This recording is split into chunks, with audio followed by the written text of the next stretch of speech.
Sweet potato అంటే గనుసుగడ్డ, చిలగడ దుంప అంటాము. ఇందులో ఐరన్ కంటెంట్ చాలా బాగుంటుందండి, ఫైబర్ ఎక్కువ ఉంటుంది, విటమిన్ ఏ కంటెంట్ కూడా చాలా ఎక్కువ ఉంటుంది. దీనివల్ల ఎండోమెట్రియల్ లైనింగ్ అంటే గర్భసంచి పొర పెరగడము, బ్లడ్ ఫ్లో ఇంప్రూవ్ అవ్వడం అనేది చాలా కామన్ గా జరుగుతుంది. ఈ గనుసుగడ్డని మీరు బాయిల్ చేసుకోవచ్చు, బెల్లం వేసుకొని తినొచ్చు, పప్పుచారులలో, పులుసుల్లో తప్పకుండా ఇంక్లూడ్ చేయండి. రోజు తినమని చెప్పట్లేదు, వారానికి 2-3 సార్లన్నా తప్పకుండా తినడానికి ట్రై చేయండి. వివిధ రకాలుగా తినొచ్చు. మీరు రోస్ట్ చేసుకోవచ్చు, దాన్ని కొంచెం ఆలివ్ ఆయిల్ వేసుకొని దాన్ని బేక్ చేసుకోవచ్చు.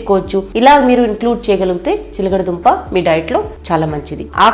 ఆకుకూరల్లో మోస్ట్ ఇంపార్టెంట్ పాలకూరలో ఐరన్ కంటెంట్ చాలా ఉంది. ఐరన్ బాడీలో అన్నిటికీ చాలా మంచిది. ఏదైనా రీజనరేట్ అవ్వాలంటే, అంటే ఇప్పుడు మీకు పీరియడ్ అయ్యాక మళ్ళీ అక్కడ టిష్యూ పెరగాలన్నా, లేదా లోపల ఏదైనా ఇన్ఫెక్షన్ వచ్చింది, దానికోసం కూడా ఈ ఐరన్ చాలా ఇంపార్టెంట్. ఐరనే కాకుండా కాల్షియం కూడా ఉంటుంది పాలకూరలో. సో ఇది ఇంక్లూడ్ చేయండి.